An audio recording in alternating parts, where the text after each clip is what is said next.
مر جانا، کٹ جانا، یہ ہماری انتہا نہیں ہے۔ اگر کوئی یہ سمجھتا ہے کہ ہمیں پھانسی دے کر کے یہ ختم کر دے گا تو اس کی خام خیالی ہے۔ یہاں پر انگریزوں کا دور تھا، 100 سال تک یہ اتنا ظلم کرتے رہے ہندوستان میں، آج بھی وہ تاریخ رقم ہے۔ لیکن سب سے زیادہ انہوں نے اگر کسی پر ظلم کیا تو مسلمانوں پر ظلم کیا انگریزوں نے، اور ان کو بھی میں بتاؤں آج پھر وہ دور ہمیں نظر آ رہا ہے ظلم کا، کسی ایک خاص کمیونٹی کو ٹارگٹ کرنا۔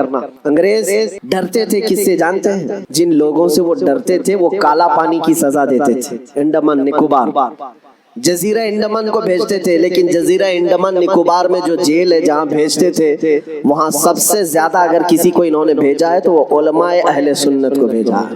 یعنی آج سے 100 سال پہلے بھی انگریزوں کے خیمے میں کھلبلی تھی تو علماء سے ہی تھی، حق بولنے والے علماء ربانیین، اور پھانسی پر چڑھایا ہے 30,000 علماء کو اہل سنت و جماعت کے۔ ایک بات میں آپ کو بتانا چاہتا ہوں، علامہ کفایت علی کافی رحمۃ اللہ علیہ مراد آباد شہر کے رہنے والے ایک عاشق رسول، ان سے انگریز اتنا ڈرتے تھے کیونکہ جانتے تھے کہ ان کی زبان سے نکلے ہوئے کلمات سے اچھے اچھوں کے دل بدل جاتے ہیں۔ ان کو پتا ہے عالم ربانی، عالم حقانی کی زبان کو وہ توپ سے زیادہ اہمیت دیتے ہیں۔ کوئی توپ اور بندوق سے مارے اس سے زیادہ اہمیت ان کو ایک عالم ربانی کی زبان سے نکلے ہوئے حق جملے۔ اسی لیے کفایت علی کافی کو گرفتار کرنے کے لیے جانتے ہیں کتنے لوگ آئے تھے؟ انگریز فوج کے 3,000 لوگ آئے تھے ایک عالم کو گرفتار کرنے کے لیے۔ ہمیشہ دنیا کے ظلم نے یہ بتایا ہے کہ یہ بزدل ہوتے ہیں، ہمیشہ بتایا ہے انہوں نے کہ باطل خیموں میں اکثر مادہ ہوتے ہیں، ان میں شیر نر نہیں ہوتا۔ ایک اہل سنت و جماعت کے عالم ربانی کو گرفتار کرنے کے لیے 3,000 کی فوج آئی اور گرفتار کیا، اور انہیں گرفتار کر کے سزائیں کیا دی تھی جانتے ہیں؟ ان کے جسم پر گرم استری پھیری جاتی تھی، اور جب ان کی چمڑی جل جاتی تھی تو نمک چھڑکا جاتا تھا۔ یہ کفایت علی کافی رحمۃ اللہ علیہ تقریباً 1 ہفتے تک انہیں سزائیں دی گئی، اور پھر کہا جانے لگا کہ تم فتویٰ بدل لو، تم اپنی باتیں بدل لو، ہم اپنی حکومت میں تمہیں اہم عہدہ بھی دے دیں گے اور ماہانہ وظیفہ بھی جاری کر دیں گے۔ مگر وہ کفایت علی کافی عاشق رسول تھے، بازار مصطفیٰ میں بکا ہوا غلام پھر کسی انگریز کے ہاتھ میں کیسے بک سکتا ہے؟ میرے عزیزوں، وہ کفایت علی کافی اعلیٰ حضرت سے پہلے کے 1857 کی بات کر رہا ہوں، غدر جس کو کہتے ہیں انگریز، اس وقت کفایت علی کافی سے کہا ان لوگوں نے، آپ نے کہا میں اپنے جملوں کو اور اپنی زبان کو بدل لوں، وہ بھی میرا دین اتنا ہلکا اور سستا نہیں ہے۔ میرے جسم کو ابھی تم نے صرف استری سے پھیرا ہے، اگر ٹکڑے بھی کر دو تو میں اپنے اسی عزم پر باقی رہوں گا، اس لیے کہ کربلا کی داستان ہم نے بھی پڑھی ہے۔ میرے عزیزوں، کفایت علی کافی رحمۃ اللہ تعالیٰ علیہ کو 7 دن کے بعد تقریباً ایک چوراہے پر پھانسی کے لیے لایا گیا، اور سارا مجمع بھی تھا، پھانسی پر آپ کو چڑھایا گیا، اور اس عاشق رسول سے انہوں نے کہا تھا کہ اگر کوئی آخری خواہش ہے تو بتاؤ۔ ایک سچا عاشق رسول یہ نہیں کہتا کہ بیوی کو دیکھ لوں، بچوں سے بات کر لوں، جائیداد پراپرٹی کی وصیت کر لوں، بلکہ وہ کہتا ہے عاشق رسول پھانسی کا پھندا لگنے سے پہلے خواہش یہ ہے کہ ایک بار نعت رسول پڑھ لوں۔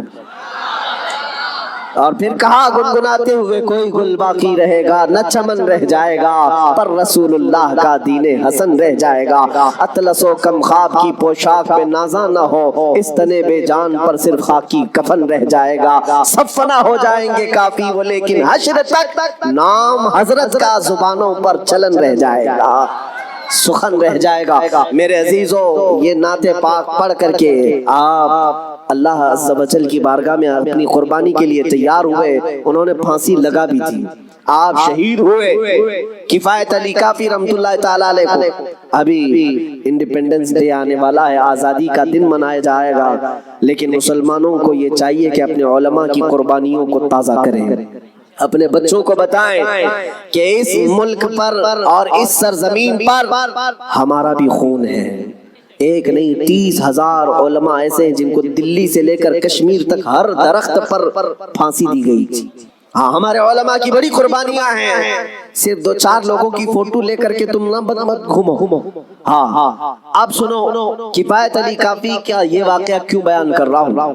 ہمیشہ ظالم یہ چاہتا ہے کہ مٹا کر کے ختم کر دے۔ کربلا سے یہ بات چلی آ رہی ہے، توجہ، کربلا میں ان بچوں کو قتل کرنے کا مطلب کیا تھا؟ ڈر تھا کہ کہیں کوئی چنگاری پھر شعلہ نہ بن جائے۔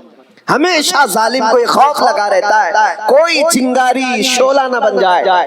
کفایت علی کافی سے ڈر تھا، پھانسی دے دی گئی۔ 8 دن تک جشن منایا تھا، 8 دن تک، کیونکہ وہ عاشق رسول تھے، فنا فی الرسول تھے کفایت علی کافی، اور دنیا کو حضور کے عشق سے ہی ڈر لگتا ہے۔ جب پھانسی دی گئی تو 8 دن تک جشن منایا۔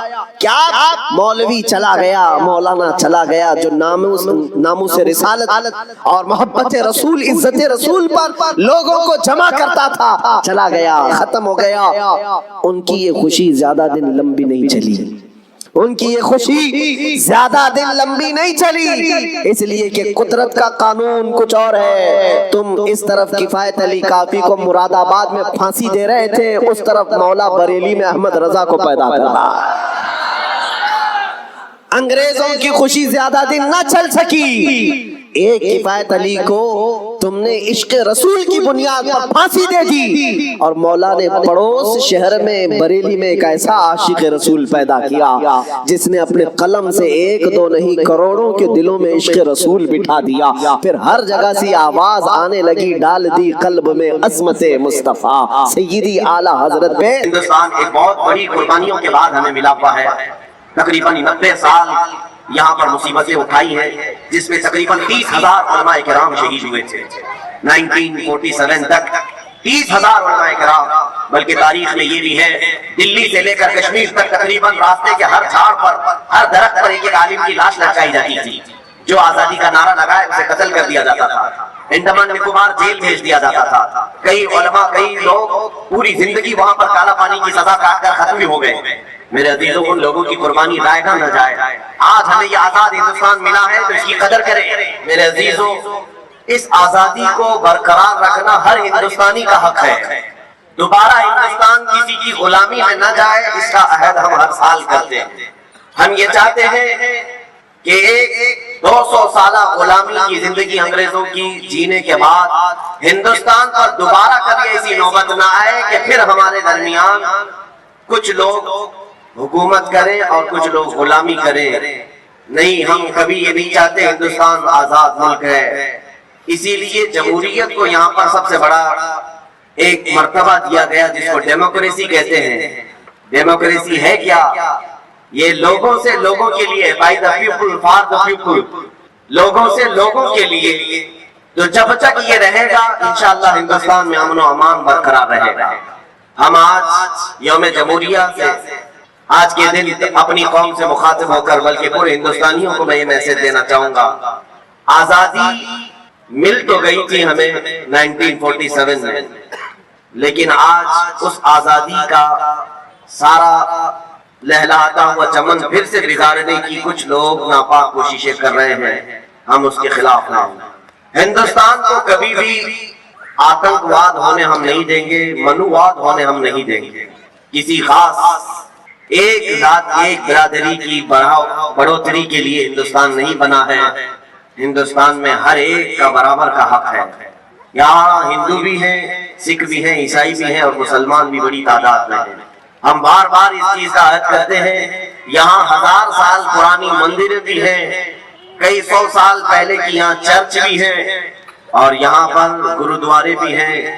اسی طرح 700 اور 800 سال پہلے کی ہماری مسجدیں اور مزارات بھی موجود ہیں۔ ہندوستان اپنے سینے میں ایک بہت بڑی تاریخ لیا ہوا ہے، اس لیے پوری دنیا مل کر ہندوستان کو مٹانا چاہے یہ مشکل بات ہے۔ کچھ تو بات ہے کہ مٹتا نہیں نام و نشان ہمارا۔ میرے عزیزوں، اسی لیے اقبال نے کہا تھا یونان و مصر اور روما سب مٹ گئے جہاں سے، باقی مگر ہے اب تک نام و نشان ہمارا، اور ہم بھول بھلے ہیں اس کی یہ گلستاں ہمارا۔ اس لیے آج میں ہر ایک سے یہ اپیل کروں گا کہ آپ ہندوستان کے لا کو پڑھیں، قوانین کو جانیں، تاکہ آپ غیر قانونی کوئی کام نہ کرے اور اپنے سامنے کسی کو غیر قانونی کام کرنے بھی نہ دے۔ یہ کب ہوگا؟ جب ہر ہندوستانی کو معلوم ہو کہ میرے ہندوستان کے لا کیا ہیں، مجھے یہاں پر جینے کے ادھیکار کیسے دیے گئے ہیں۔ ایک بڑی بات ہے، ابھی دلی میں ایک صاحب کے ساتھ ہم بیٹھے ہوئے تھے، ان سے پوچھ رہے تھے کیا حالات چل رہے ہیں، کچھ بھی نہیں خبر ہے۔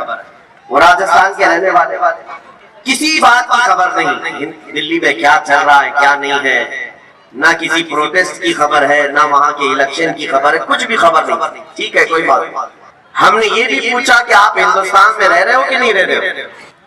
صرف ہم کھانا پکانا اور اپنی ڈیوٹی بھلا اتنا ہی۔ میرے عزیزوں، ہندوستان میں رہنے کے ساتھ ساتھ آپ سب کو یہ بھی معلوم ہونا چاہیے کہ ہمارے یہاں جینے کے لیے کیا ادھیکار ہمیں دیے گئے ہیں، کیسی آزادی ہمیں دی گئی ہے، ہمارے لیے کیسے لا دیے گئے ہیں، یہ ہر ایک شہری کو جاننا اس کا حق ہے۔ اور جب آپ ان پڑھ رہیں گے تو کوئی بھی آپ کو قانون کے نام پر ڈرائے گا، دھمکائے گا۔ اس لیے سب سے پہلے ہمیں ایجوکیشن کی ضرورت ہے، تعلیم کی ضرورت ہے۔ میں یہ نہیں کہتا کہ سارے لوگ لا پڑھنا شروع کر دیں سارے کالجز میں۔ لا ہر ایک انسان، ہر ایک شہری، ہر ہندوستانی وہ اپنے طور پر فردن چاہے تو نیٹ کے ذریعے سے بھی پڑھ سکتا ہے ہندوستان کا سنویدھان کیا ہے۔ جب آپ کو یہ معلومات ہوگی تو آپ سنگھرش کر سکیں گے اور مقابلہ کر سکیں گے۔ جیسے کہ آج ہو رہا ہے، بہت سارے لوگ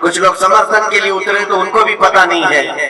تو یہ تمام چیزیں جہالت کے ساتھ جو کام ہوتا ہے اس کا کوئی نتیجہ نہیں ہوتا۔ سب سے پہلے آپ کو اس کی معلومات حاصل کرنی چاہیے، انفارمیشن لینی چاہیے کہ میں کس کے سمرتھن میں اتر رہا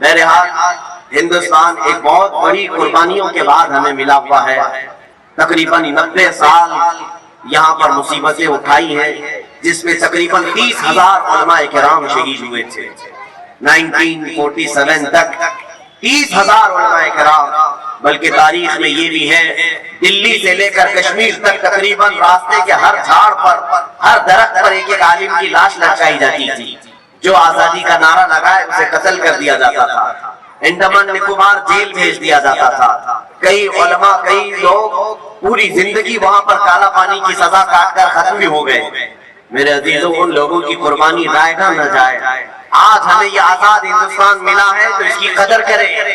یہاں پر میں ہندو مسلم سارے تمام برادریاں جتنے ہندوستان میں ہیں سب سے یہی کہوں گا کہ آپس میں اتحاد و اتفاق کو برقرار رکھنے ہی میں ہندوستان کی بھلائی ہے، ورنہ ہندوستان کی ترقی پھر 50 سال پیچھے چلی جائے۔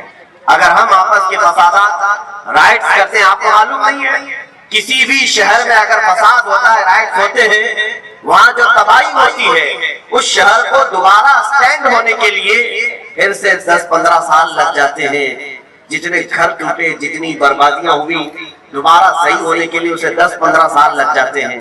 اسی طرح ہندوستان میں اگر یہ مذہبی طور پر فسادات ہوئے تو اس کا نقصان پورا ملک کو ہوگا، ملک پھر 50 سال پیچھے چلا جائے گا اور پھر اس کو ترقی کرتے کرتے ایک زمانہ چلا جائے گا۔ اس لیے جو ہندو ہیں وہ بھی سمجھ لیں، جو سکھ ہیں اور عیسائی ہیں جو بھی ہندوستان میں جی رہے ہیں وہ سب سمجھ لیں کہ ہندوستان گنگا جمنی تہذیب کا ایک ملک ہے۔ یہاں عافیت اور بھلائی اسی بات میں ہے کہ نہ تم انہیں چھیڑو نہ ہم تمہیں چھیڑیں، یا کسی بھی طرح کے یہ بھید بھاؤ کے معاملات نہ ہو۔